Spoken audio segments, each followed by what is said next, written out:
Hello everyone, good morning সবাইকে। তো দেখো আজকে ভোর 5টা 5:30টার দিকে আমি উঠে পড়েছি।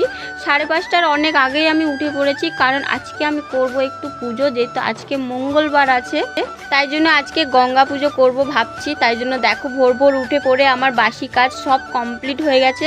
যেহেতু আমাদের কাল থেকে প্রচণ্ড এইদিকে খুব বৃষ্টি হচ্ছে, জানিও কাদের কোন দিকে বৃষ্টি হচ্ছে কমেন্ট করে জানিও। তা আমাদের এইদিকে না খুব বৃষ্টি হচ্ছে কাল থেকে, আর কাল সারাদিন আর রাত্রিরেও কারেন্ট ছিল না, তাই জন্য ফোনটা একদমই চার্জ ছিল না। তো সকালবেলা কারেন্ট এসছে বলে ভোরবেলা একদম চার্জে বসিয়ে দিয়ে আমি কাজগুলো কমপ্লিট করে নিয়েছিলাম, তাই জন্য আর ঘরের কাজের ভিডিওগুলো করতে পারিনি। তো তারপর দেখো এদিকে আমি ঠাকুর জল দেবো বলে ঠাকুরের সব ফুল টুল তুলে জল টল পুরো রেডি করে রেখে এসেছি, আর রেখে চলে এসেছি এখানে গঙ্গা পুজো করবো বলে।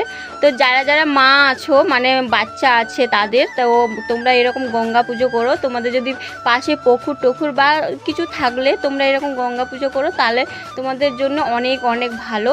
তো যাই হোক, অনেক দিন ধরেই ভাবছিলাম গঙ্গা পুজো দেবো, মা বাবাও বলছিল অনেক দিন থেকে, তো দেওয়া হচ্ছিল না। তো শনিবারে দেবো ভাবছিলাম, কিন্তু হলো না। তো আজকের যেহেতু মঙ্গলবার আছে, তাই ভাবলাম আজকে গঙ্গা পুজোটা চলো দিয়ে দিই। তো দেখো গঙ্গা পুজোর জন্য সব কিছু ওখানে রেডি করে নিয়ে এসেছি আমি।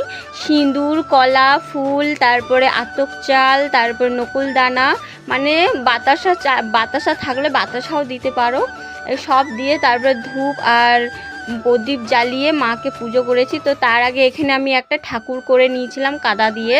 তো কাদা দিয়ে ফার্স্টে নেতা দিয়ে তারপর গোল করে ঠাকুর একটা বানিয়ে নিয়েছিলাম। তো তার মধ্যে সব কিছু দিয়ে পুজোটা কমপ্লিট করে নিয়েছি। তো নিয়ে একদম সব এক হাতে তুলে জলে ভাসিয়ে দিতে হয়। তো চলো টাটা।